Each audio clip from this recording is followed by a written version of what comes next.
Assalamu alaikum viewers and welcome back to my channel Study Law with Bushra.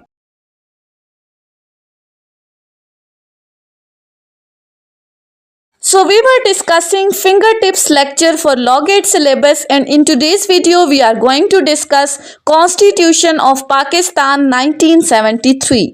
But before starting the discussion, I request you all to please subscribe to my channel and don't forget to press the bell icon for latest updates.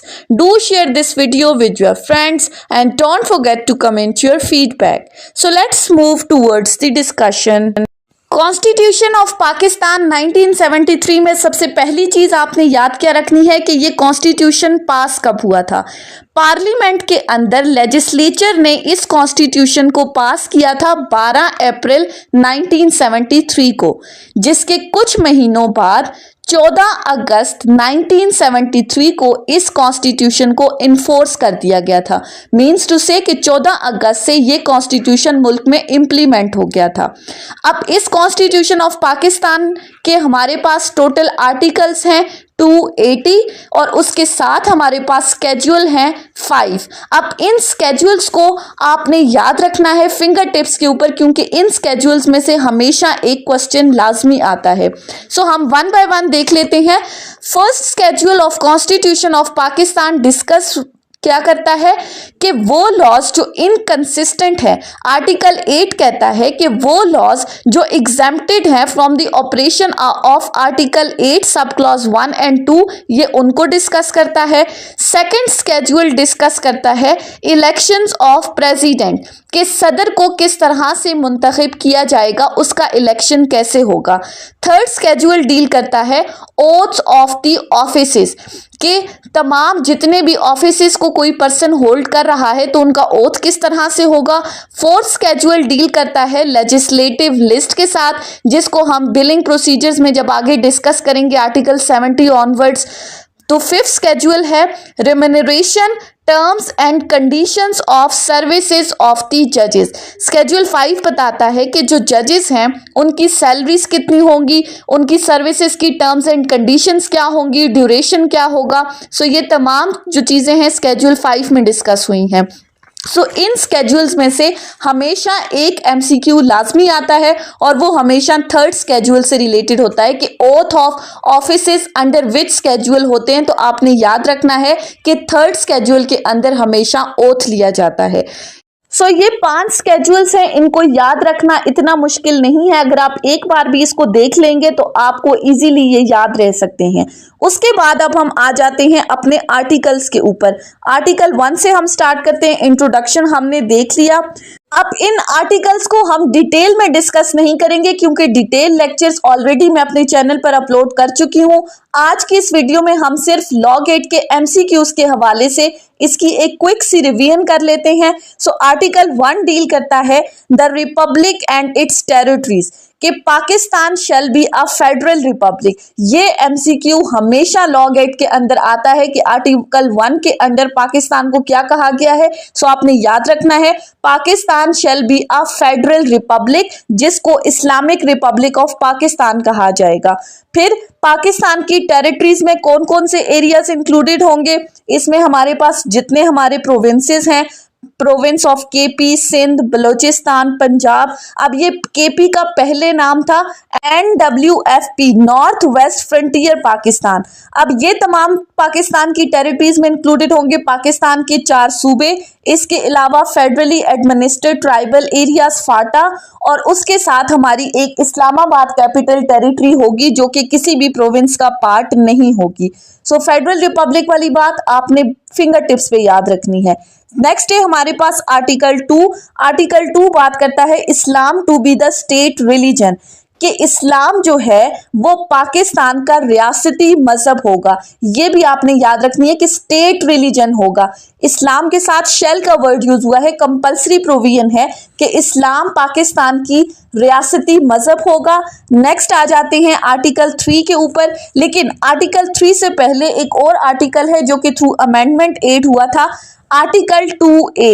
Article 2A क्या कहता है, the objective resolution to form the part of substantive provisions, कि जो principles और provisions objective resolution के अंदर बताए गए हैं उनको कॉन्स्टिट्यूशन का सब्सटेंटिव पार्ट बनाया जाएगा, यानी कि कॉन्स्टिट्यूशन का लाजमी जुज़्व है। अगर कोई शख्स ऑब्जेक्टिव रेजोल्यूशन को वायलेट कर रहा है तो that means he is violating the constitution of Pakistan. और ऑब्जेक्टिव रेजोल्यूशन हमारे कॉन्स्टिट्यूशन ऑफ पाकिस्तान का प्रीएम्बल भी है।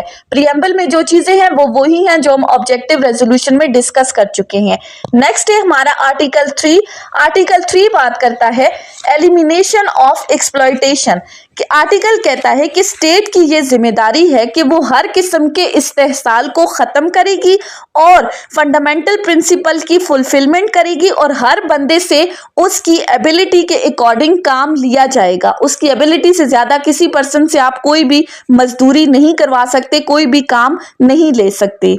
नेक्स्ट है हमारे पास आर्टिकल 4। आर्टिकल 4 बात करता है रूल ऑफ लॉ की, that right of individuals to be dealt with in accordance with the law. Rule of law से क्या मुराद है? सबके साथ एक जैसा रवैया होना, कि पाकिस्तान के हर सिटीजन का ये राइट है कि उसे इक्वल प्रोटेक्शन ऑफ लॉ मिले और उसे लॉ के अकॉर्डिंग ट्रीट किया जाए, with due process of law, कानून के मुताबिक उसे ट्रीट किया जाए। ये उसका इनएलिनेबल राइट है, यानी कि ऐसा राइट जो कोई भी पर्सन आपसे छीन नहीं सकता। अब इस इनएलिनेबल राइट को आपने देखना है कि ये हमेशा लॉ गेट के एमसीक्यूज में दिया जाता है कि प्रोटेक्शन ऑफ लॉ सिटीजन का बेसिक राइट है, फंडामेंटल राइट है। तो आपने याद रखना है it is the inalienable right of the citizens which can't be taken away. जहां कहीं भी हो पाकिस्तान का कोई भी शहरी या अगर कोई फॉरेनर पाकिस्तान के अंदर कुछ अरसे के लिए आया है तो ये उसका भी राइट है कि उसे इक्वल प्रोटेक्शन ऑफ लॉ मिलेगी, उसे लॉ के अकॉर्डिंग ट्रीट किया जाएगा।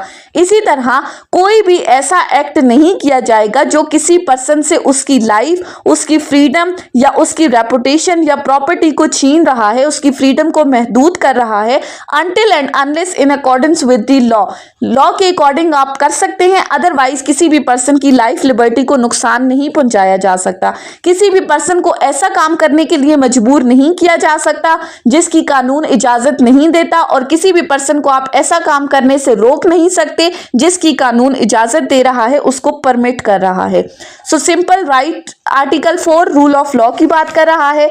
नेक्स्ट है आर्टिकल 5। आर्टिकल 5 बात करता है लॉयल्टी टू द स्टेट, कि स्टेट के साथ आपकी वफादारी होनी चाहिए। आर्टिकल 5 ने कहा कि लॉयल्टी टू द स्टेट क्या है, वो हर पाकिस्तान के हर सिटीजन की बेसिक ड्यूटी है। अब ये बेसिक ड्यूटी का वर्ड भी आपने याद रखना है, ये भी एमसीक्यू में पूछा जा सकता है। बुनियादी जिम्मेदारी है कि हर बंदा अब पाकिस्तान के साथ वफादार रहे। And secondly obedience to the constitution, वो कॉन्स्टिट्यूशन को फॉलो करे, उसकी पैरवी करे। ये इनवियोलेबल ऑब्लिगेशन है, हर सिटीजन की वाजिबुल अमल है जिसको वायलेट किया ही नहीं जा सकता, पाकिस्तान की शहरी की भी, और अगर कोई फॉरेनर पाकिस्तान में कुछ देर के लिए आया है तो उसके लिए भी लाजिम है कि वो कॉन्स्टिट्यूशन को फॉलो करे। आर्टिकल 6 है नेक्स्ट हमारे पास, जो कि हाई ट्रीजन को डील करता है। आर्टिकल 6 कहता है कि अगर कोई पर्सन एब्रोगेट करता है कॉन्स्टिट्यूशन को, अब ये वर्डिंग आपने याद रखनी है, यानी कि एबॉलिश करता है कॉन्स्टिट्यूशन को, या अटेम्प्ट करता है एब्रोगेट करने की, या फिर सबवर्ट करता है, कंप्लीट चेंज लाना चाहता है, कंप्लीटली उसको डाउनफॉल में लाना चाहता है, या अटेम्प्ट करता है सबवर्ट करने की कॉन्स्टिट्यूशन को, या कंस्पायर करता है, साजिश करता है फोर्स यूज करके या कोई भी अनकॉन्स्टिट्यूशनल मीन्स यूज करते हुए, then he shall be guilty of the offence of high treason. High treason actually क्या है? डिसलॉयलिटी टुवर्ड्स द स्टेट है। अगर कोई पर्सन किसी की हेल्प भी करता है, किसी को कोऑपरेट करता है या किसी को अबेट करता है ऐसा कोई भी एक्ट करने के लिए, तो वो भी इसी तरह हाई ट्रीजन का मुर्तकिब होगा। और जो हमारी मजलिस शूरा है, पार्लियामेंट, वो पनिशमेंट प्रोवाइड करेगी ऐसे पर्सन्स के लिए जो कि हाई ट्रीजन कमिट करते हैं। उसके बाद है नेक्स्ट आर्टिकल, आर्टिकल 7। आर्टिकल 7 बात करता है definition of the state. State को डिफाइन किया है। आर्टिकल 7 ने क्या कहा है कि स्टेट से मुराद क्या है? फेडरल गवर्नमेंट, प्रोविंशियल गवर्नमेंट, हमारी मजलिस शूरा, इसी तरह फेडरल गवर्नमेंट के साथ पार्लियामेंट आ गई, प्रोविंशियल गवर्नमेंट के साथ प्रोविंशियल असेंबलीज आ गई और बाकी और लोकल अथॉरिटीज जो कि पाकिस्तान के अंदर जिनको एम्पावर किया गया है कि वो टैक्सेस इंपोज कर सकें। उसके बाद आ जाते हैं आर्टिकल 8 के ऊपर। आर्टिकल 8 चैप्टर 1 फंडामेंटल राइट्स के अंदर इंक्लूडेड है। आर्टिकल 8 कहता है लॉज इनकंसिस्टेंट विद और in derogation of fundamental rights to be void, कि कोई भी लॉ, कोई भी कस्टम जिसको एज अ लॉ ट्रीट किया जाता है या कोई भी यूजेज जिसको फोर्स ऑफ लॉ हासिल है, अगर तो वो इस चैप्टर के अंदर जितने भी राइट्स एक्सप्लेन किए गए हैं आर्टिकल 8 से आर्टिकल 28 तक जो हमारे फंडामेंटल राइट्स हैं, अगर इन फंडामेंटल राइट्स के अगेंस्ट कोई भी लॉ बनाया जाता है, उनके इनकंसिस्टेंट है, तो वो उस इनकंसिस्टेंसी की हद तक वॉइड कंसिडर होगा। और स्टेट ऐसे कोई भी, शेल का वर्ड यूज हुआ है कि स्टेट ऐसे कोई भी लॉ नहीं बनाएगी जो किसी पर्सन से उसके राइट छीन रही है, और अगर ऐसा कोई लॉ बनता है तो वो उस हद तक वॉइड कंसिडर होगा। यानी कि अब इससे आगे हमें फंडामेंटल राइट्स को बताया गया है। आर्टिकल 9 ने क्या कहा? First fundamental right security of the person. Article 9 कहता है, अब हम डिटेल में नहीं जाएंगे इन फंडामेंटल राइट्स की, हम ऑलरेडी इनको डिस्कस कर चुके हैं। सिंपल मैं आपको बताऊंगी। आर्टिकल 9 ने कहा no person shall be deprived of his life और लिबर्टी, किसी भी पर्सन से आप उसको उसकी जान या उसकी फ्रीडम से महरूम नहीं कर सकते, but in accordance with the law. Shall का वर्ड यूज हुआ है, लेकिन साथ ही कहा है कि अगर कानून ऐसा कहता है तो, यानी कि अगर कोई पर्सन कोई ऐसा ऑफेंस कमिट करता है जिसकी सजा है डेथ पेनल्टी, तो फिर आप उस पर्सन की जान ले सकते हैं, उसको फांसी दे सकते हैं। या अगर किसी पर्सन ने कोई ऑफेंस कमिट किया तो आप उसको अरेस्ट करके डिटेन भी कर सकते हैं, उसकी लिबर्टी को आप महदूद कर सकते हैं, लिमिट कर सकते हैं। So in accordance with the law आप कर सकते हैं, अदरवाइज किसी भी पर्सन को लाइफ लिबर्टी से डिप्राइव नहीं किया जाएगा। नेक्स्ट है article 10 safeguard as to arrest and detention, कि किसी भी पर्सन जिसको आपने अरेस्ट किया है उसको आप डिटेन नहीं कर सकते उसको बगैर बताए, यानी कि आपने उस पर्सन को रीजंस बतानी है, ग्राउंड्स बताने हैं कि किस वजह से उसको डिटेन किया गया है, अरेस्ट किया गया है, और उसको बाकायदा मौका दिया जाएगा कि वो अपने लिए कोई लीगल एडवाइजर हायर करे, कोई लीगल प्रैक्टिशनर हायर करे। और जो भी पर्सन आप अरेस्ट कर रहे हो उसके लिए कंपलसरी है कि आप विद इन 24 आवर्स उसको नियरेस्ट मैजिस्ट्रेट के सामने पेश करोगे। 24 आवर्स से ज्यादा आप डिटेन नहीं कर सकते। अगर आप ऐसा करते हो तो आप बाकायदा रीजंस भी बताओगे। सो आर्टिकल 10 में सिंपल ये चीजें थी, बाकी इतना इंपॉर्टेंट नहीं है लॉ गेट के हवाले से। नेक्स्ट आ जाते हैं हम आर्टिकल 11 के ऊपर। आर्टिकल 11 हमें बताता है slavery, forced labour etcetera prohibited. अब आर्टिकल 11 में दो चीजों की बात की गई है, स्लेवरी यानी कि गुलामी और फोर्स लेबर जबरी मुशक्कत। पहली बात है कि स्लेवरी जो है वो फॉरबिडन है, गुलामी के कोई भी पर्सन किसी को गुलामी में नहीं रख सकता, और कोई भी लॉ जो है वो इसकी फैसिलिटेशन पाकिस्तान के अंदर परमिट नहीं करेगा। हर किस्म की जबरी मुशक्कत को जो है वो प्रोहिबिट किया गया है। और कोई भी बच्चा, अब ये याद रखने वाली बात है, जो कि 14 साल से कम उम्र का है उसको आप किसी भी फैक्ट्री, किसी भी माइंस या किसी भी ऐसी खतरनाक जगह पर जहां पर उस बच्चे की जान को खतरा है वहां पर आप उसको एम्प्लॉयमेंट नहीं दे सकते। आर्टिकल 11 इस चीज को प्रोहिबिट कर रहा है। याद रखने वाली क्या चीज है? As of the child. 14 साल से कम उम्र बच्चे पर आप जबरी मुशक्कत उससे नहीं करवा सकते। उसके बाद आ जाते हैं हम आर्टिकल 12 के ऊपर। आर्टिकल 12 हमें बताता है protection against the retrospective punishment. अब आर्टिकल 12 ने रिट्रोस्पेक्टिव पनिशमेंट की प्रोटेक्शन दी है। रिट्रोस्पेक्टिव पनिशमेंट से क्या मुराद है? रिट्रोस्पेक्टिव लॉस क्या होते हैं?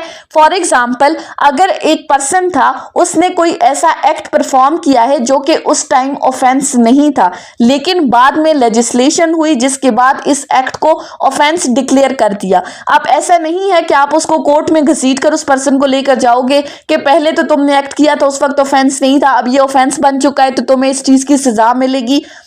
सो आर्टिकल 12 हमें इसी चीज से प्रोटेक्शन दे रहा है कि न्यूली मेड लॉस के ऊपर प्रीवियस एक्ट को जो है वो उसको सामने लाकर पनिशमेंट किसी भी पर्सन को नहीं दी जाएगी, वो प्रोटेक्ट करता है आर्टिकल 12। उसके बाद आ जाते हैं हम आर्टिकल 13 के ऊपर। आर्टिकल 13 हमें किस चीज की प्रोटेक्शन दे रहा है? आर्टिकल 13 कहता है protection against double punishment and self incrimination. अब डबल पनिशमेंट और सेल्फ इंक्रिमिनेशन से क्या मुराद है? आर्टिकल 13 ने कहा कि एक ही दफा अगर मुकदमा चल गया, एक पर्सन को सजा हो गई, तो दोबारा उस पर्सन को उसी ऑफेंस के लिए फिर से पनिश नहीं किया जाएगा। यानी कि ये डबल जेओपार्डी के कंसेप्ट के ऊपर आपको प्रोटेक्शन दे रहा है। सेकेंडली, अगर कोई पर्सन एक्यूज्ड है किसी भी ऑफेंस का, उसने कोई ऑफेंस कमिट किया है, तो आप उसको कंपेल नहीं कर सकते कि वो अपने अगेंस्ट आकर गवाही दे, वो कन्फेशन करे। आर्टिकल 13 ने हमें प्रोटेक्शन दे दी डबल पनिशमेंट और सेल्फ इंक्रिमिनेशन के ऊपर। नेक्स्ट आता है हमारा आर्टिकल 14। आर्टिकल 14 बात करता है inviolability of the dignity of man. अब डिग्निटी ऑफ मैन की प्रोटेक्शन दी गई है कि डिग्निटी ऑफ मैन और privacy of the home subject to the law, इस चीज को प्रोटेक्ट किया जाएगा, इसकी खिलाफ वर्जी नहीं की जाएगी। हर बंदे के लिए जरूरी है, हर सिटीजन का ये राइट है कि उसको प्राइवेसी मिले, उसके घर की, उसकी डिग्निटी को रिस्पेक्ट किया जाए। और सेकेंडली, किसी भी पर्सन को आप टॉर्चर नहीं कर सकते सिर्फ इस पर्पस के लिए ताकि आप उससे एविडेंस एक्सट्रैक्ट करवा सको, यानी कि आप उससे सच्चाई उगलवा सको। जैसे पुलिस रिमांड पे टॉर्चर करती है मुल्जिमों को, सो इस चीज को प्रोहिबिट किया गया है, इसकी प्रोटेक्शन दी गई है आर्टिकल 14 के अंदर। ऐसा कोई भी एक्ट अलाउ नहीं है, आप किसी भी पर्सन के ऊपर टॉर्चर नहीं कर सकते। नेक्स्ट आ जाते हैं हम आर्टिकल 15 के ऊपर। अब यहां से आगे हमें फ्रीडम दी गई है, किस किस चीज की? आर्टिकल 15 कहता है फ्रीडम ऑफ मूवमेंट, चलने फिरने की, कि पाकिस्तान के हर सिटीजन का राइट है कि वो पाकिस्तान के अंदर किसी भी एरिया में जाकर रह सकता है, वहां पर एंटर हो सकता है, फ्रीली मूव कर सकता है, सेटल हो सकता है, वहां पर रिहाइश इख्तियार कर सकता है, but subject to the law. अगर लॉ ने किसी एरिया में के किसी हिस्से में जाने से मना किया है तो आप वहां नहीं जा सकते, अदरवाइज आपको फ्रीडम है कि आप कहीं भी जाकर सेटल हो सकते हैं। नेक्स्ट है हमारा आर्टिकल 16। आर्टिकल 16 बात करता है फ्रीडम ऑफ असेंबली की। अब आर्टिकल 16 आपको असेंबल होने के लिए फ्रीडम दे रहा है, इकट्ठा होने के लिए, कि पाकिस्तान के हर सिटीजन का ये राइट है कि वो पीसफुली असेंबल हो सकते हैं हथियारों के बगैर, जिस ऐसे पर्पस के लिए जिससे पब्लिक इंटरेस्ट जो है वो इफेक्ट ना हो रहा हो, subject to the reasonable restriction. Restriction से मुराद क्या है? जहां पर नक्शे अमन का खतरा ना हो, लोग इस वजह से ना इकट्ठे हो कि किसी दूसरे को नुकसान पहुंचाने की गर्ज से हो, सो पीसफुली आप असेंबल हो सकते हो। नेक्स्ट है आर्टिकल 17 जो कि फ्रीडम ऑफ एसोसिएशन दे रहा है कि पाकिस्तान के हर सिटीजन का ये राइट है कि वो किसी भी पार्टी के साथ एसोसिएट कर सकता है, किसी भी पार्टी में शामिल हो सकता है। नेक्स्ट है हमारे पास आर्टिकल 18। आर्टिकल 18 हमें फ्रीडम दे रहा है ट्रेड, बिजनेस और प्रोफेशन की। आर्टिकल 18 कहता है कि पाकिस्तान के हर सिटीजन के पास ये राइट है कि वो किसी भी प्रोफेशन को अडॉप्ट कर सकता है, कोई भी बिजनेस कंडक्ट कर सकता है, उसके बिजनेस राइट्स को इस आर्टिकल के अंदर प्रोटेक्ट किया गया है। लेकिन जो याद रखने वाली बात क्या है, वो है लॉफुल प्रोफेशन, यानी कि आप कोई इलीगल प्रोफेशन अडॉप्ट नहीं कर सकते। आर्टिकल 18 आपको राइट दे रहा है कोई भी लॉफुल ऑक्यूपेशन अडॉप्ट करने का। नेक्स्ट है हमारे पास आर्टिकल 19। आर्टिकल 19 फ्रीडम देता है स्पीच की, कि पाकिस्तान के हर सिटीजन का ये राइट है कि वो अपनी राय का इजहार कर सकता है, उसको सहाफत की आज़ादी हासिल है, लेकिन रीजनेबल रिस्ट्रिक्शन इम्पोज की गई है। और वो क्या है कि अगर कोई पर्सन इस्लाम की अजमत के खिलाफ बात करे तो वो आर्टिकल 18 की प्रोटेक्शन नहीं ले सकता, इस्लाम की मुखालफत कर रहा है, ऐसा मैसेज कन्वे कर रहा है जिससे पाकिस्तान के जो फ्रेंडली स्टेट्स हैं उनके साथ फ्रेंडली रिलेशंस को खराब कर रहा है। तो ऐसी चीजों में आपको आज़ादी राय हासिल नहीं है। नेक्स्ट है आर्टिकल 20। आर्टिकल 20 बात करता है freedom to profess the religion and to manage religious institution, के मजहब की आज़ादी दी गई है। हर सिटीजन का ये राइट है कि वो कोई भी रिलीजन अडॉप्ट कर सकता है, उसकी तबलीग कर सकता है, उसके लिए रिलीजियस इंस्टीट्यूशन जो है वो मैनेज कर सकता है।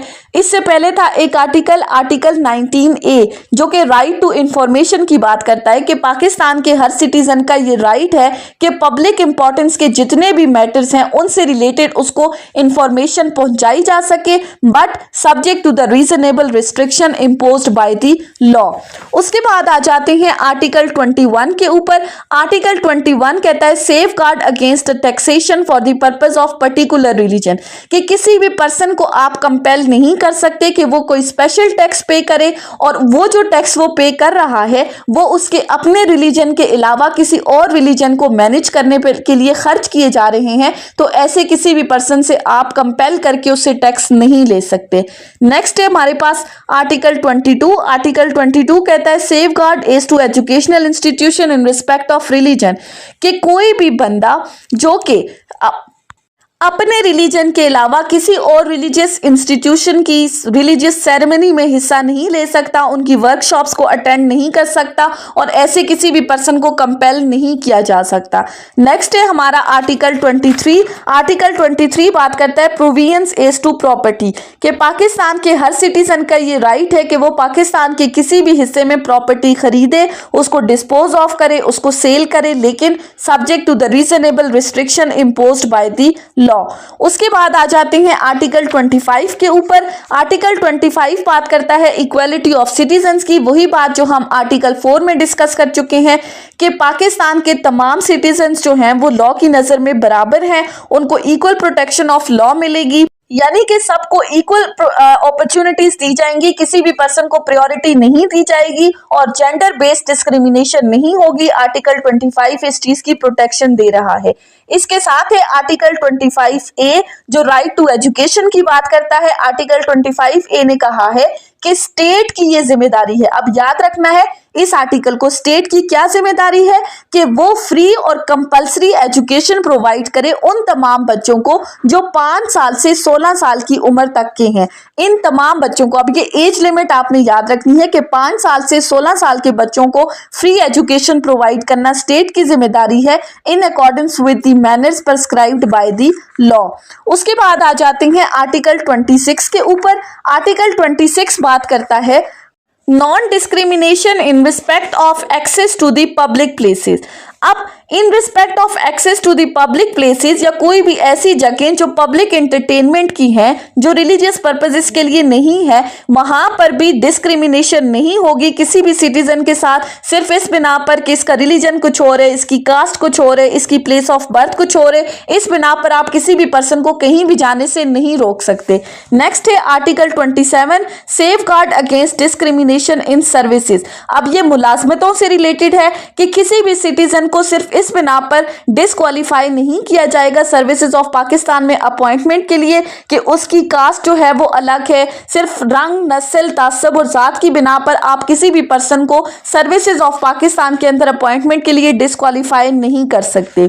उसके बाद आ जाते हैं आर्टिकल 28 के ऊपर। आर्टिकल 28 कहता है preservation of language, script and culture, कि अगर किसी पर्सन की अपनी किसी खास citizen area of the citizens की कोई लैंग्वेज है, कोई कल्चर है, तो उसको प्रिजर्व किया जाएगा, उसको प्रोमोट किया जाएगा, और उनके पास ये राइट है कि वो अपनी प्रोमोशन के लिए लैंग्वेज कल्चर को प्रोमोट करने के लिए इंस्टीट्यूशन भी इस्टेब्लिश कर सकते हैं। आर्टिकल 28 इनके इन राइट्स को प्रोटेक्ट कर रहा है। सो ये आर्टिकल 8 से आर्टिकल 28 तक हमारे फंडामेंटल राइट्स हैं। फंडामेंटल राइट्स के लिए इंपॉर्टेंट क्या है कि वहां पर हर आर्टिकल के अंदर शेल का वर्ड यूज हुआ है, कि यानी कि ये जितने भी प्रोविजंस हैं ये सारी कंपल्सरी प्रोविजंस है।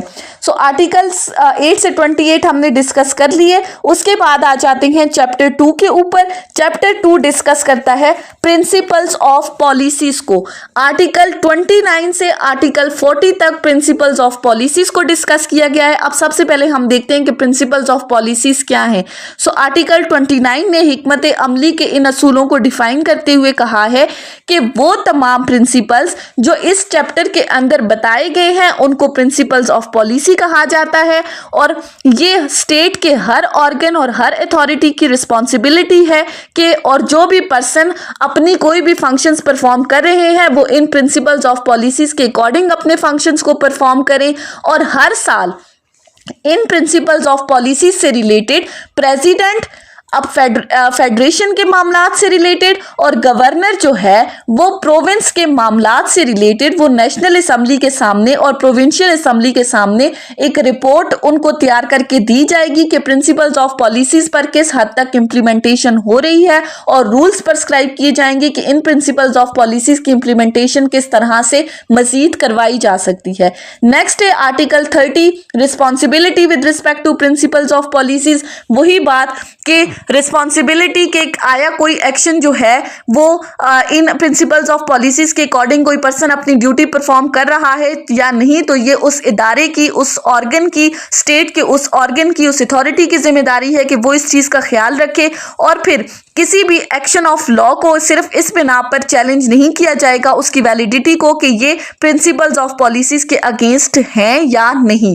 नेक्स्ट है आर्टिकल 31। आर्टिकल 31 बात करता है इस्लामिक वे ऑफ लाइफ की। जब हमने कह दिया कि स्टेट का रिलीजन होगा इस्लाम, तो फिर आर्टिकल 31 कहता है कि ऐसे स्टेप्स लिए जाएंगे जो कि मुसलमानों को इंडिविजुअली और कलेक्टिवली अपनी जिंदगियां इस्लामी तालीमात के मुताबिक गुजारना सिखा सकें और उनको इस बात का मतलब समझा सकें कि कुरान और सुन्ना में जिंदगी गुजारने के क्या तरीके बताए गए हैं। स्टेट इस चीज़ को जो है वो प्रोटेक्ट करेगी। State teachings of Holi Quran को कंपलसरी बनाएगी, इनकरेज करेगी, फैसिलिटेट करेगी इसकी लर्निंग को, यूनिटी को प्रोमोट करेगी। नेक्स्ट है आर्टिकल 32 जो कि बात करता है promotion of local government institution. ये स्टेट की जिम्मेदारी है कि वो लोकल गवर्नमेंट इंस्टीट्यूशन को इनकरेज करे, रिप्रेजेंटेटिव्स ऑफ द एरिया, और इन इंस्टीट्यूशंस के अंदर स्पेशल रिप्रेजेंटेशन दी जाएगी विमेंस को, वर्कर को और पीजेंट्स को। नेक्स्ट है आर्टिकल 33। आर्टिकल 33 बात करता है parochial and other similar prejudice to be discourage, कि ये स्टेट की जिम्मेदारी है कि वो किसी स्पेसिफिक एरिया को प्रायोरिटी देने और किसी भी इलाकाई, नस्ली या जाती तासब या सूबाई तासब को जो है वो डिस्करेज करेगी, इसकी हौसला शिकनी करेगी, इस चीज को प्रोमोट नहीं करेगी। नेक्स्ट है आर्टिकल 34। आर्टिकल 34 ने कहा कि नेशनल लाइफ के स्फीयर्स के अंदर विमेन को फुल पार्टिसिपेशन दी जाएगी। अब ये चीज भी आपने याद रखनी है, फुल पार्टिसिपेशन का वर्ड यहां पर भी आपसे क्वेश्चन पूछा जा सकता है कि विमेन की एक्टिव पार्टिसिपेशन होनी चाहिए या क्या, सो आपने फुल पार्टिसिपेशन का वर्ड याद रखना है आर्टिकल 34 के अंदर। नेक्स्ट है आर्टिकल 35 जो कि फैमिली की प्रोटेक्शन की बात कर रहा है कि स्टेट की ये जिम्मेदारी है कि वो मैरिज, फैमिली और चाइल्ड को प्रोटेक्ट करेगी। आर्टिकल 36 माइनॉरिटीज की प्रोटेक्शन की बात कर रहा है कि स्टेट की ये जिम्मेदारी है कि माइनॉरिटीज के जितने भी राइट्स हैं, इंटरेस्ट हैं, उनको प्रोटेक्ट किया जाएगा और उनको फेडरल और प्रोविंशियल सर्विसेज के अंदर ड्यू रिप्रेजेंटेशन दी जाएगी, मुनसिफाना रिप्रेजेंटेशन दी जाएगी। आर्टिकल 37 है सोशल जस्टिस को प्रमोट कर रहा है, एजुकेशनल और इकोनॉमिक इंटरेस्ट बैकवर्ड क्लासेस के, इनको प्रमोट किया जाएगा, इलिटरेसी को खत्म करते हुए फ्री एजुकेशन दी जाएगी, इन एक्सपीडिशियस जस्टिस को डिस्करेज किया जाएगा। आर्टिकल 38 है promotion of social and economic wellbeing of the people, इसको सिक्योर किया जाएगा irrespective of their gender, caste, creed, colour, और अवेलेबल रिसोर्सेज दिए जाएंगे पाकिस्तान के हर सिटीजन को, उनको काम की सहूलियात दी जाएंगी। इसके अलावा बेसिक नेसेसिटीज ऑफ लाइफ दी जाएंगी such as work etcetera. Next है आर्टिकल 39 जो कि आर्म्ड फोर्सेस के अंदर पार्टिसिपेशन की बात कर रहा है। ये भी आपने याद रखना है कि स्टेट की जिम्मेदारी है कि पाकिस्तान के हर हिस्से से तमाम लोगों को इनकरेज करे कि वो आर्म फोर्सेस ऑफ पाकिस्तान के अंदर पार्टिसिपेट करें। लास्ट है आर्टिकल 40। आर्टिकल 40 कहता है strengthening bond with Muslim world and promoting international peace, कि स्टेट की ये जिम्मेदारी है कि वो रिलेशनशिप्स को स्ट्रेंथन करेगी मुस्लिम कंट्रीज के अंदर जो कि इस्लामिक यूनिटी पर बेस कर रहे हैं।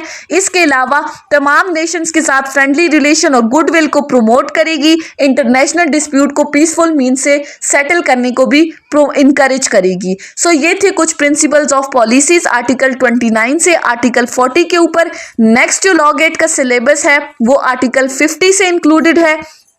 आर्टिकल 50 स्टार्ट होता है चैप्टर 2 जो कि मजलिस शूरा, पार्लियामेंट कंपोजिशन और उसकी मीटिंग से रिलेटेड है। ये भी बहुत ज़्यादा इंपॉर्टेंट है, आपने इसको भी गौर से सुनना है। सबसे पहला आर्टिकल है मजलिस शूरा पार्लियामेंट, कि पाकिस्तान के अंदर एक पार्लियामेंट होगी, मजलिस शूरा होगी जिसके 2 हाउसेस होंगे। प्रेसिडेंट होगा, 2 हाउसेज होंगे, अपर हाउस नेशनल असेंबली और लोअर हाउस सेनेट होगा। उसके बाद आर्टिकल 51 नेशनल असेंबली के साथ डील कर रहा है, फर्स्ट अपर हाउस के साथ।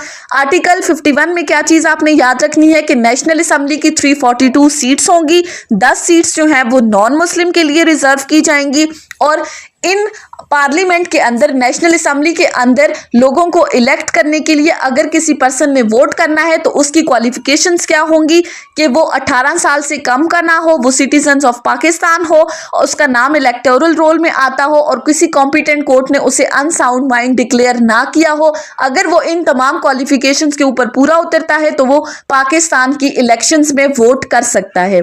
सो आर्टिकल 51 में यही कुछ इंपॉर्टेंट चीजें थी जो आपने याद रखनी है, बाकी हम ऑलरेडी डिटेल डिस्कस कर चुके हैं।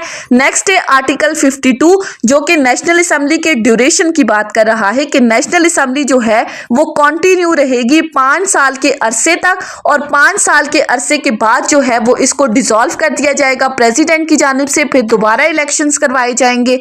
नेक्स्ट आते हैं, नेक्स्ट है हमारे पास आर्टिकल 53। आर्टिकल 53 बात करता है speaker and deputy speaker of national assembly कि नेशनल असेंबली इलेक्शंस के बाद जो उसका पहला काम होगा, पहली मीटिंग के अंदर वो अपने लिए स्पीकर और डिप्टी स्पीकर इलेक्ट करेंगे अपने ही लोगों में से और उसी पार्लियामेंट के अंदर जितने भी लोग बैठे हैं वो स्पीकर और डिप्टी स्पीकर के लिए वोट करेंगे। स्पीकर जो है वो अपना ओथ लेगा थर्ड स्केड्यूल के अकॉर्डिंग, जो हम ऑलरेडी डिस्कस करते आ रहे हैं। ओथ का आपने याद रखना है, जितने भी ओथ हैं इस कॉन्स्टिट्यूशन के अंदर वो थर्ड स्केड्यूल के अकॉर्डिंग दिए जाएंगे। स्पीकर अपना ओथ लेगा प्रेसिडेंट के सामने और डिप्टी स्पीकर का ओथ भी होगा प्रेसिडेंट के सामने। लेकिन अगर इन दोनों में से कोई भी पर्सन अपनी सीट से रेजिग्नेशन देना चाहता है तो स्पीकर अपना रेजिग्नेशन देगा प्रेसिडेंट को और डिप्टी स्पीकर अपना रेजिग्नेशन देगा speaker of the national assembly को। अब फिर उसके बाद है हमारे पास आर्टिकल 54। आर्टिकल 54 बात करता है summoning and prorogation of Majlis शूरा, यानी कि जलसों का बुलाना और उनका मुलतवी होना। आर्टिकल 54 ने क्या कहा कि प्रेसिडेंट जो है वो टाइम टू टाइम किसी एक हाउस को या मजलिस शूरा के दोनों हाउसेस को जो है वो बुला सकता है जॉइंट मीटिंग के अंदर और फिर उसके अंदर एजेंडा डिस्कस किया जा सकता है। There shall be at least 3 session of the national assembly every year, कि हर साल के अंदर नेशनल असेंबली के 3 सेशन होंगे और हर 4 महीने बाद एक सेशन कंडक्ट किया जाएगा, यानी बीच में 120 दिन का वक्फा होगा। इसके अलावा कोरम की बात की गई है कि 1/4 का कोरम होगा जो कि आर्टिकल 55 में डिस्कस किया है। आर्टिकल 55 ने हमें क्या कहा, voting in assembly and quorum, कि नेशनल असेंबली के जितने भी डिसीजंस हैं वो मेजॉरिटी मेंबर्स जब मौजूद होंगे तो तब लिए जाएंगे, बाकायदा वोटिंग होगी। लेकिन जो पर्सन प्रिजाइड कर रहा है यानी कि जो स्पीकर है वो वोट नहीं कर सकता accept in case of the equality of the vote. अगर तो मेजॉरिटी मेंबर्स प्रेजेंट नहीं है, अगर तो इक्वालिटी ऑफ द वोट्स नहीं है तो फिर स्पीकर अपना वोट तब दे सकता है। अदरवाइज कोरम कितना होना चाहिए, 1/4 of the total membership of the national assembly होगी तो तभी नेशनल असेंबली के जो हैं वो इंपॉर्टेंट डिसीजंस लिए जाएंगे। इसके अलावा नेक्स्ट है हमारे पास आर्टिकल 56 जो कि एड्रेस ऑफ द प्रेसिडेंट को डिस्कस कर रहा है। आर्टिकल 56 कहता है कि प्रेसिडेंट जो है वो एक हाउस को या दोनों हाउसेस को असेंबल करके भी एड्रेस कर सकता है और इस पर्पस के लिए वो अटेंडेंस ऑफ द मेंबर्स को इंश्योर कराएगा। इसी तरह प्रेसिडेंट जो है वो हाउसेस को मैसेजेस भेजेगा regarding the passing of the bill, इन तमाम से रिलेटेड। नेक्स्ट है हमारे पास आर्टिकल 57। आर्टिकल 57 बात करता है right to speak in Majlis Shura.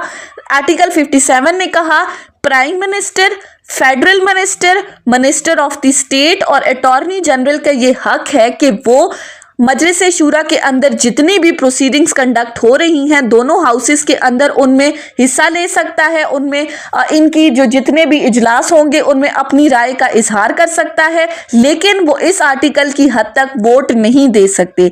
Article 58 dissolution of national assembly की बात कर रहा है। ये भी इंपॉर्टेंट है कि प्रेसिडेंट जो है वो नेशनल असेंबली को डिसॉल्व कर सकता है अगर उसे प्राइम मिनिस्टर ने ये एडवाइस दी है और फिर 48 आवर्स के बाद after the prime minister has advise the president national assembly dissolve हो जाएगी।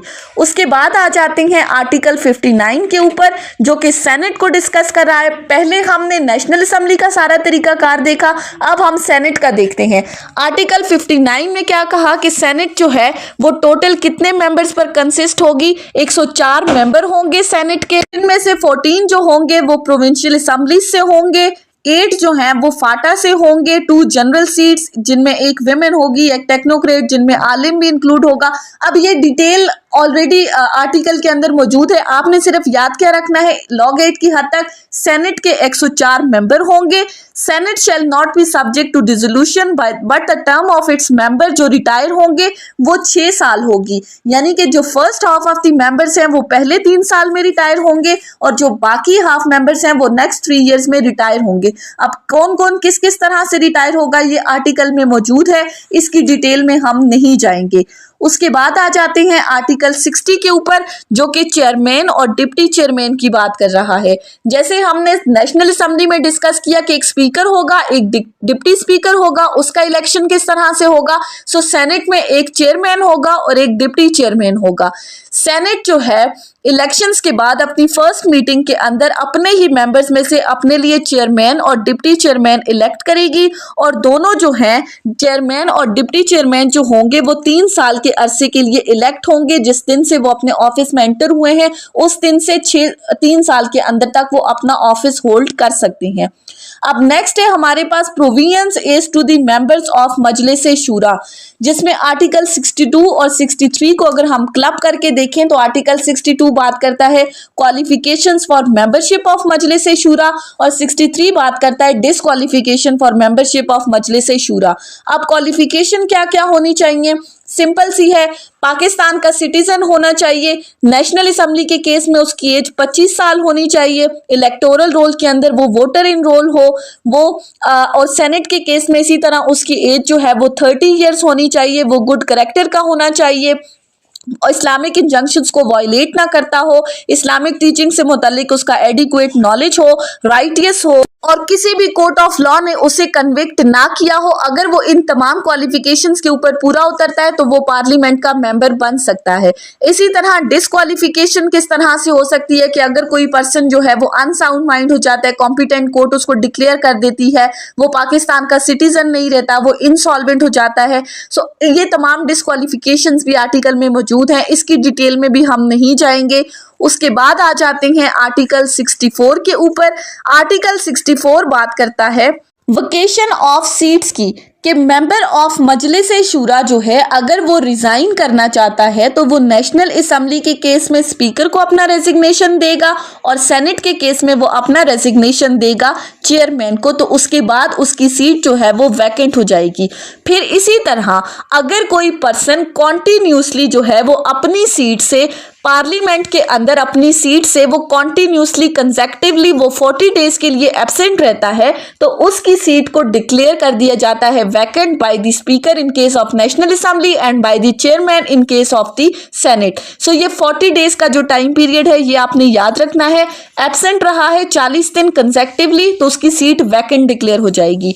नेक्स्ट है आर्टिकल 65 जो कि ओथ ऑफ द मेंबर्स की बात कर रहा है कि ऐसा बंदा जो कि हाउस के लिए इलेक्ट हो चुका है वो उस वक्त तक हाउस में नहीं बैठेगा जब तक वो थर्ड स्केड्यूल में मौजूद तरीकाकार के मुताबिक अपना ओथ नहीं दे लेता। सो बार बार ये चीज रिपीट हो रही है, थर्ड स्केड्यूल ओथ से डील कर रहा है, ये आपने याद रखना है। नेक्स्ट है 66, आर्टिकल 66 मेंबर की प्रिविलेजेस के बारे में बात कर रहा है कि उनको फ्रीडम ऑफ स्पीच हासिल होगी सब्जेक्ट टू द कॉन्स्टिट्यूशन। कोई भी मेंबर जो है वो लायबल नहीं होगा कोर्ट की किसी भी प्रोसीडिंग्स में शामिल होने के लिए। सो ये डिफरेंट प्रिविलेजेस उनको दी गई हैं। इसके बाद जो प्रोसीजर है वो तमाम रिलेटेड है बिलिंग से रिलेटेड कि बिल पास कैसे होगा नेशनल असेंबली से, फिर सेनेट से, फिर प्रेसिडेंट से, वो सारा लेजिस्लेटिव प्रोसीजर आर्टिकल 70 से आगे है। आर्टिकल 70 बात करता है लेजिस्लेटिव प्रोसीजर के साथ कि लेजिस्लेशन किस तरह से होती है, कानून किस तरह से बनता है, एक्ट किस तरह से बनता है, बिल किस तरह से पास होता है, ये सारी चीज़ें हम डिस्कस करेंगे अपने इस चैप्टर के अंदर आर्टिकल 70 से आर्टिकल 89 तक। अब जनरली अगर हम लॉ गेट के एमसीक्यूज के हवाले से इस चैप्टर को देखें तो हमें इजीली चीजें याद रह सकती हैं इंस्टेड के हम एक एक आर्टिकल को डिटेल में डिस्कस करें। सबसे पहली बात कि बिल ओरिजिनेट किस तरह से होता है, इनिशियल पॉइंट क्या है, ओरिजिनेशन ऑफ बिल क्या है। आपको जैसे पता है कि हमारे पास पार्लियामेंट के दो हाउसेस हैं, number 1 is national assembly and number 2 is senate. एक अपर हाउस है और एक लोअर हाउस है। अब अगर हम बिल्स की बात करें तो आर्टिकल 70 कहता है कि जो मनी बिल है वो हमेशा ओरिजिनेट होगा नेशनल असेंबली के अंदर। अब ये एमसीक्यू लॉ गेट के हवाले से बहुत इंपॉर्टेंट है, that money bill shell always originate in the national assembly. अब मनी बिल से क्या मुराद है, यानी कि money bill including the finance bill, जिसके अंदर एनुअल बजट स्टेटमेंट होती है, कंट्री का एनुअल बजट जब पेश किया जाता है तो उसको हम कहते हैं मनी बिल्स। बाकी जितने भी बिल्स हैं अदर देन मनी बिल वो किसी भी हाउस में ओरिजिनेट हो सकते हैं, आया नेशनल असेंबली है या सेनेट है। अब मनी बिल को ही लेकर देख लेते हैं प्रोसीजर डिस्कस करने के लिए। मनी बिल ओरिजिनेट हुआ है नेशनल असेंबली के अंदर।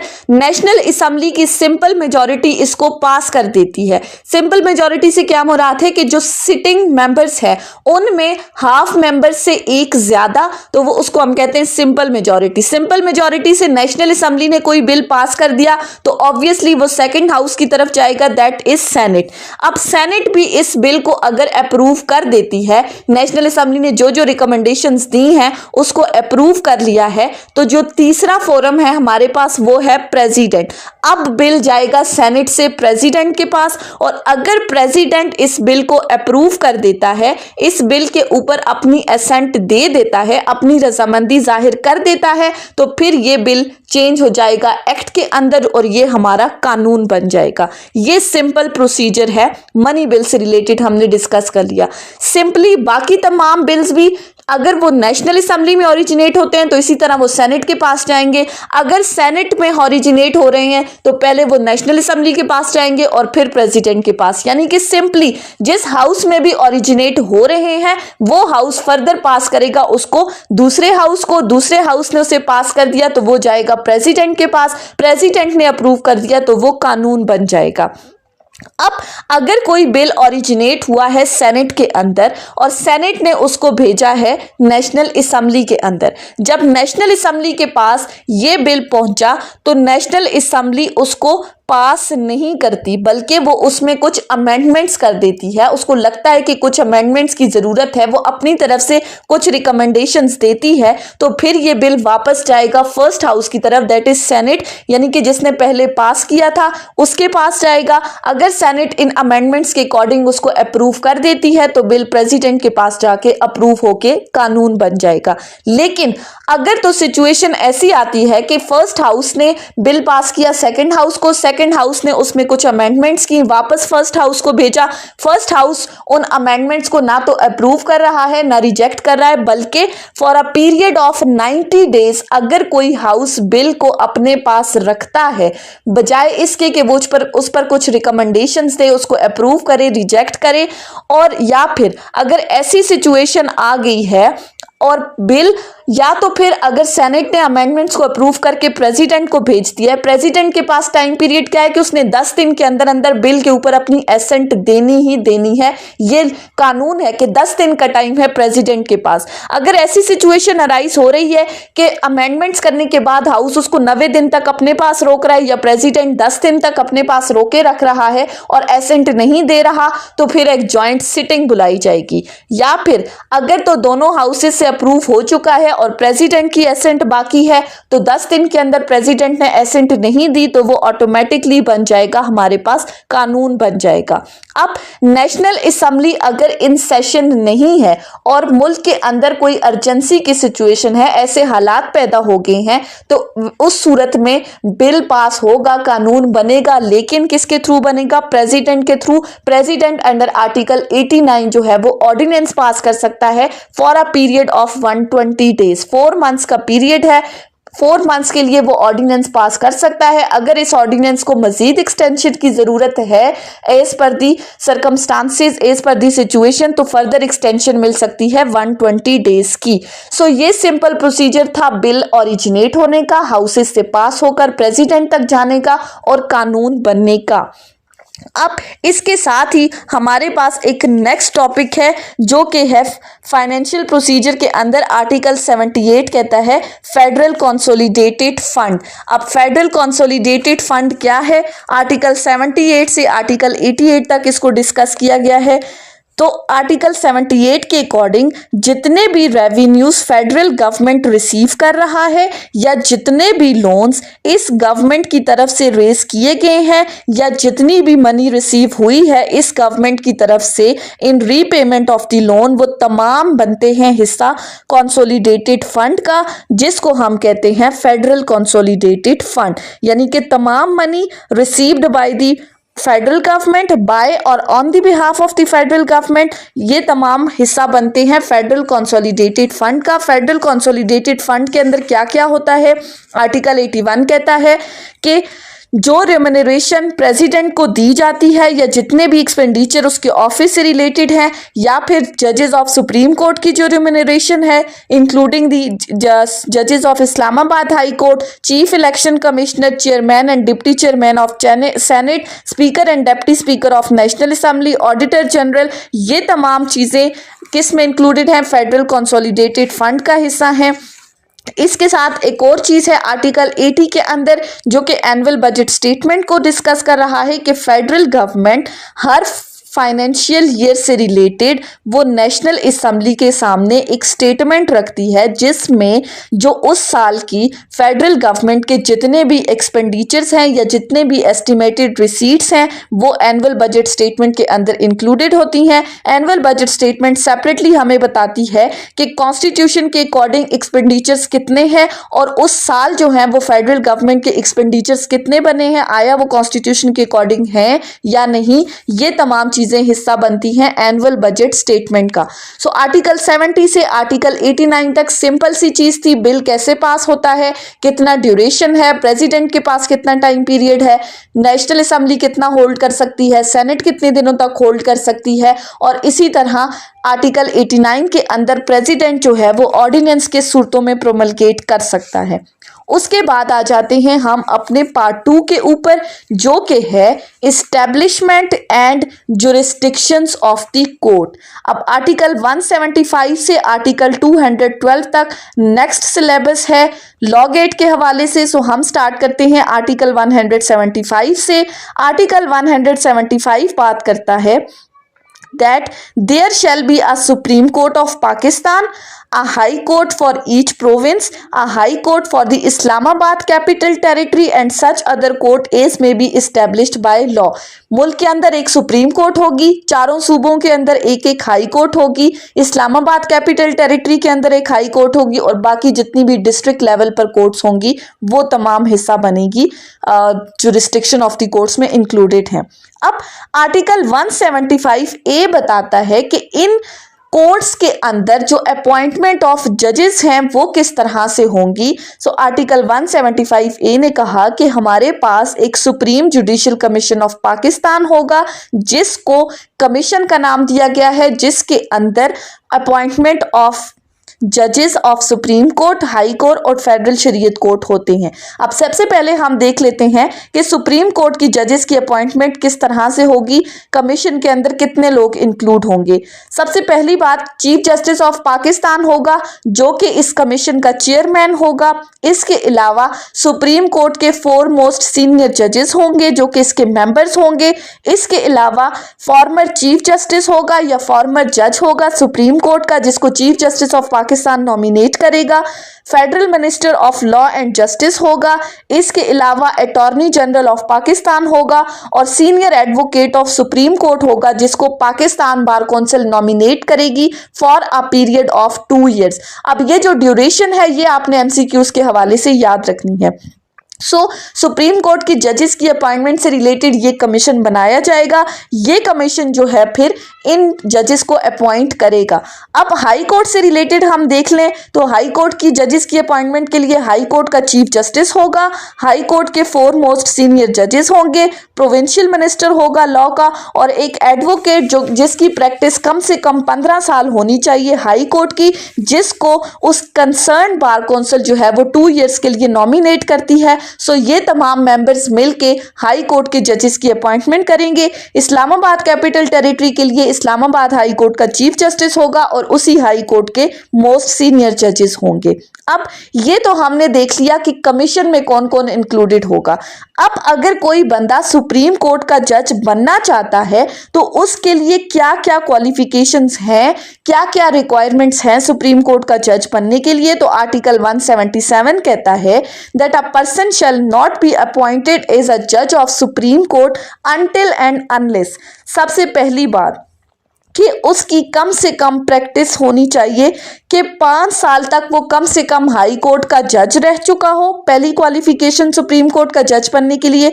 सेकेंडली 15 ईयर्स की उसकी हाई कोर्ट की प्रैक्टिस होगी, तब वो इस क्राइटेरिया पर पूरा उतर सकता है कि उसको सुप्रीम कोर्ट का जज बनाया जा सकता है। और ऑब्वियसली जो सबसे फर्स्ट कंडीशन है कि उसको सिटीजन ऑफ पाकिस्तान होना चाहिए। और ये जो सुप्रीम कोर्ट के जजेस जब बन जाएंगे तो इनकी जो रिटायरमेंट की एज है वो क्या है, 65 ईयर्स। सो इन क्वालिफिकेशंस के अकॉर्डिंग अगर किसी पर्सन को जज बना दिया जाता है सुप्रीम कोर्ट का, तो उसने जो ओथ लेना है बिफोर एंटरिंग हिज ऑफिस वो एज पर 3rd स्केड्यूल लेना है। मैं बार बार इस चीज को रिपीट कर रही हूं, आपने इस चीज को याद रखना है। ये ओथ वाला क्वेश्चन हमेशा पूछा जाता है। 3rd स्केड्यूल के अंदर जितने भी इस कॉन्स्टिट्यूशन के अंदर ओथ हैं वो उस स्केड्यूल के अकॉर्डिंग लिए जाएंगे। रिटायरिंग एज क्या है जज ऑफ सुप्रीम कोर्ट की के अंडर आर्टिकल 179 65 ईयर्स है। अब एक्टिंग चीफ जस्टिस की बात कर रहा है आर्टिकल 180 कि अगर किसी भी टाइम चीफ जस्टिस का ऑफिस वैकेंट है या फिर वो अनएबल है अपने फंक्शंस परफॉर्म करने से या वो किसी भी वजह से एब्सेंट है, तो ऐसी सूरत में एक्टिंग चीफ जस्टिस को कौन अपॉइंट करेगा, प्रेसिडेंट अपॉइंट करेगा। और किस पर्सन को अपॉइंट करेगा, जो सुप्रीम कोर्ट के सीनियर मोस्ट जजेस होंगे उनको प्रेसिडेंट एक्टिंग चीफ जस्टिस के तौर पर अपॉइंट करेगा। अब ये चीज भी याद रखने वाली है, एक्टिंग चीफ जस्टिस कौन होगा, सीनियर जज ऑफ द सुप्रीम कोर्ट। इसी तरह एक्टिंग जजेस की अगर हम बात कर लें, अगर किसी भी टाइम सुप्रीम कोर्ट के जजेस की सीट वैकेंट है या वो एब्सेंट है, अपने फंक्शंस परफॉर्म नहीं कर सकते किसी भी वजह से, तो प्रेसिडेंट जो है वो ऐसा पर्सन जो कि क्वालिफिकेशन रखता हो, जो कि हाई कोर्ट का जज हो और वो सुप्रीम कोर्ट का जज बनने की क्वालिफिकेशन रखता हो, तो उसको टेम्पररी सुप्रीम कोर्ट का एक्टिंग जजेस बना दिया जाएगा। Permanent seat of supreme Court होगी इस्लामाबाद के अंदर, लेकिन time to time with the approval of president chief justice of Pakistan जो है वो कहीं भी पाकिस्तान के हिस्से में बैठ सकता है। Article 184 original jurisdiction of supreme court बता रही है कि सुप्रीम कोर्ट के पास ओरिजिनल जुरिस्डिक्शन है अगर 2 से या 2 से ज्यादा गवर्नमेंट्स के दरमियान डिस्प्यूट अराइज हो रहा है तो वो अपनी जुरिस्डिक्शन को एक्सरसाइज कर सकती है। 184(3) के अंदर सुप्रीम कोर्ट के पास सुमोटो एक्शन की पावर है कि अगर कोई पब्लिक इंपॉर्टेंस का क्वेश्चन अराइज हो जाता है with reference to fundamental rights, तो सुप्रीम कोर्ट के पास पावर है कि वो सुमोटो एक्शन ले सकती है। आर्टिकल 185 के अंदर सुप्रीम कोर्ट के पास एपेलेट जुरिस्डिक्शन है कि appeal judgement and decree final order of the high court के ऊपर सुप्रीम कोर्ट के पास आप अपील फाइल कर सकते हो। आर्टिकल 186 एडवाइजरी जुरिस्डिक्शन की बात करें कि अगर किसी भी टाइम प्रेसिडेंट को लगता है कि किसी भी क्वेश्चन ऑफ लॉ के ऊपर जो कि पब्लिक इंपॉर्टेंस का है सुप्रीम कोर्ट को ओपिनियन लेना जरूरी है, तो वो इस क्वेश्चन को रेफर कर सकता है सुप्रीम कोर्ट को। सुप्रीम कोर्ट जो है वो फिर वो अपना ओपिनियन इस के ऊपर प्रेसिडेंट को भेजेगी। 186A के अंदर पावर है सुप्रीम कोर्ट के पास कि वो किसी भी केस को ट्रांसफर कर सकती हैं, किसी भी अपील को एक हाई कोर्ट से दूसरी हाई कोर्ट के अंदर। इसी तरह आर्टिकल 188 रिव्यू की पावर को डिस्कस कर रहा है कि सुप्रीम कोर्ट के पास पावर है कि वो किसी भी जजमेंट को रिव्यू कर सकती है जो कि उसने पास की है। नेक्स्ट है आर्टिकल 189। आर्टिकल 189 बात करता है कि सुप्रीम सुप्रीम कोर्ट के जितने भी डिसीजंस हैं क्वेश्चन ऑफ लॉ के ऊपर वो पाकिस्तान की निचली तमाम कोर्ट्स के ऊपर बाइंडिंग है, including the high court and all the district courts. फिर इसी तरह आर्टिकल 191 कहता है कि supreme court constitution and law के अकॉर्डिंग अपने रूल्स एंड रेगुलेशंस खुद बना सकती है। अब सुप्रीम कोर्ट के हवाले से हमने सारी चीजों को डिस्कस कर लिया। नेक्स्ट आता है हमारे पास कॉन्स्टिट्यूशन ऑफ हाई कोर्ट कि हाई कोर्ट के अंदर क्या होगा, एक चीफ जस्टिस होगा और बाकी तमाम जजेस होंगे जो कि प्रेसिडेंट जो है वो उनको की टाइम टू टाइम जितनी भी वो डिटरमिन करेगा उसके अकॉर्डिंग अपॉइंटमेंट होगी। अब वही बात जो चीज हमने सुप्रीम कोर्ट के जजेस के हवाले से डिस्कस की कि अपॉइंटमेंट ऑफ हाई कोर्ट किस तरह से होगी, जजेस की क्वालिफिकेशंस क्या होंगी, रिक्वायरमेंट्स क्या क्या होंगी। सो सबसे पहली बात, a person shall not be appointed to the जज of the high court until and unless उसको सिटीजन ऑफ पाकिस्तान होना चाहिए। पहली बात, he must be an age of 45 years.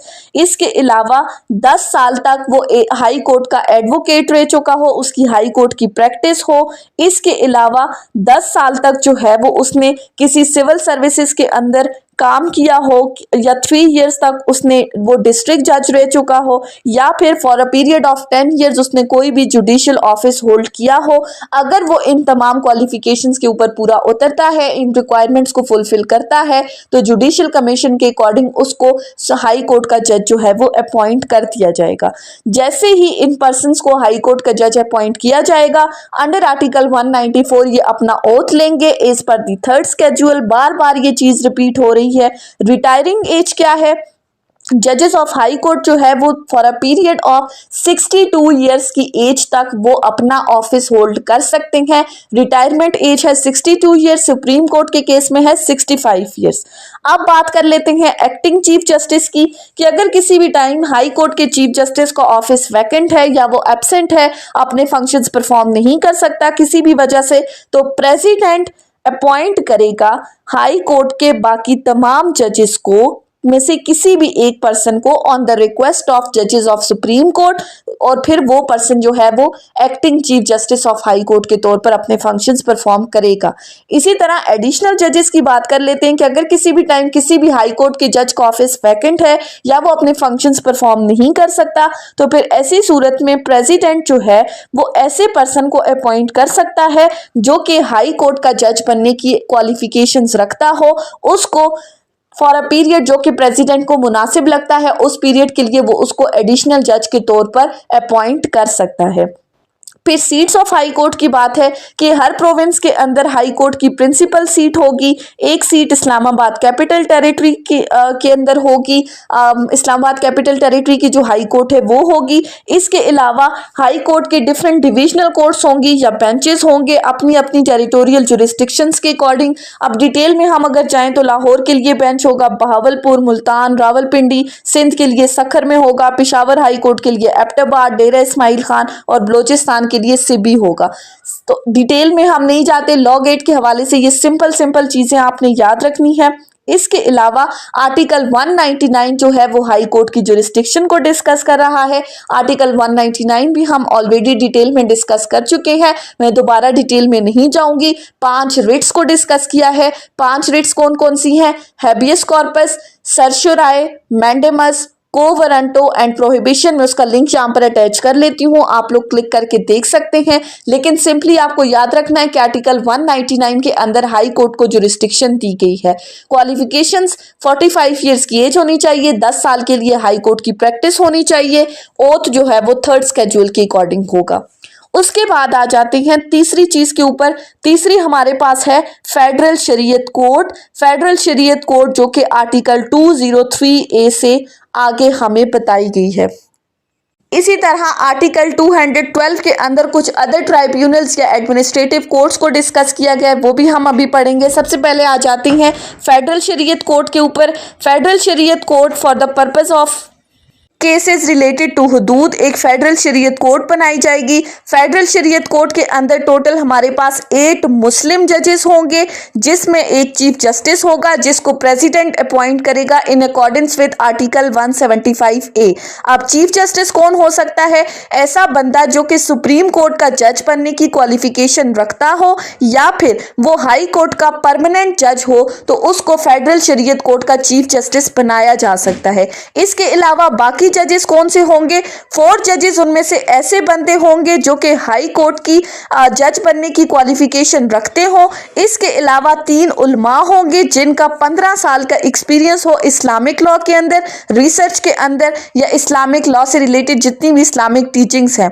सो 4 जजेस आ गए हाई कोर्ट के, एक सुप्रीम कोर्ट का जज आ गया या हाई कोर्ट का परमानेंट जज जो कि चीफ जस्टिस होगा, और 3 उलमा होंगे जिनका 15 साल का एक्सपीरियंस हो इस्लामिक लॉ के अंदर।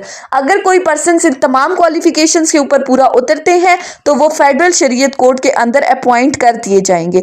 अब ये जो चीफ जस्टिस और जजेस of the federal Shariat court हैं, ये 3 साल के अरसे तक अपना ऑफिस होल्ड कर सकते हैं, लेकिन प्रेसिडेंट अगर चाहे तो इनकी अपॉइंटमेंट की टर्म को जो है वो एक्सटेंड भी कर सकता है। इसके अलावा चीफ जस्टिस जो है वो अपना रेजिग्नेशन दे सकता है प्रेसिडेंट को, और principal seat of federal Shariat court होगी इस्लामाबाद के अंदर, लेकिन प्रेसिडेंट के अप्रूवल के साथ chief justice time to time Pakistan के किसी भी हिस्से में बैठ सकते हैं।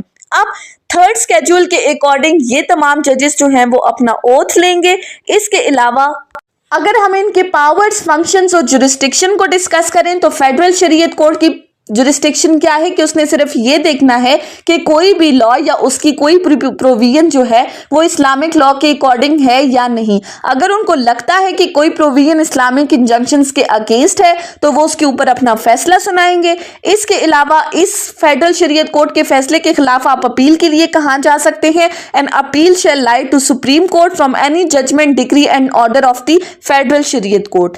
नेक्स्ट आ जाते हैं हम आर्टिकल 212 के ऊपर। आर्टिकल 212 डिस्कस करता है एडमिनिस्ट्रेटिव कोर्ट्स एंड ट्राइब्यूनल्स को, के इस्टेब्लिशमेंट होगी एडमिनिस्ट्रेटिव कोर्ट्स एंड ट्राइब्यूनल्स की, जिनको एक्सक्लूसिव जुरिस्डिक्शन दी जाएगी किन मैटर से रिलेटेड? तमाम लोग जो सर्विसेज ऑफ पाकिस्तान का हिस्सा हैं उनकी टर्म्स एंड कंडीशंस के मैटर्स हैं, या फिर डिसिप्लिनरी मैटर्स हैं, या फिर गवर्नमेंट के कोई टॉर्शियस एक्ट से रिलेटेड कोई क्लेम्स अराइज हो रहे हैं सर्विसेज ऑफ पाकिस्तान के अंदर, या फिर टैक्सेस या सेसेस वगैरह से रिलेटेड हैं, या कोई भी मैटर्स रिलेटेड हैं एक्विजिशन, एडमिनिस्ट्रेशन और डिस्पोजल ऑफ प्रॉपर्टी से रिलेटेड, जैसे हमारी सर्विस ट्राइब्यूनल है, नैब वगैरह की कोर्ट्स हैं। तो ये तमाम कोर्ट्स क्या हैं? ये फॉर स्पेसिफिक पर्पसेस बनाई गई हैं जिनको एडमिनिस्ट्रेटिव कोर्ट्स या ट्राइब्यूनल्स का नाम दिया गया है। एडमिनिस्ट्रेटिव कोर्ट्स या ट्राइब्यूनल्स की किसी भी फैसले, डिक्री या ऑर्डर के खिलाफ अपील जा सकती है सुप्रीम कोर्ट के अंदर, लेकिन जो रिक्वायरमेंट है कि सब्सटेंशियल क्वेश्चन ऑफ लॉ जो कि पब्लिक इंपॉर्टेंस का हो, अगर वो इन्वॉल्व है तो फिर आप सुप्रीम कोर्ट के अंदर अपील फाइल कर सकते हैं। सो ये था हमारा कॉन्स्टिट्यूशन ऑफ पाकिस्तान 1973 का फिंगर टिप्स का लेक्चर, जो कि आज तमाम सिलेबस हमने कंप्लीट कर लिया है। सो आई होप कि आपको ये लेक्चर समझ में आया होगा। अगर आपने इस वीडियो को अटेंटिवली सुना है तो अगर आपको ये वीडियो अच्छी लगी है तो इस वीडियो को लाइक करें, कमेंट करें और चैनल को जरूर सब्सक्राइब करें। Thank you so much for watching this video. Till then, अल्लाह हाफिज।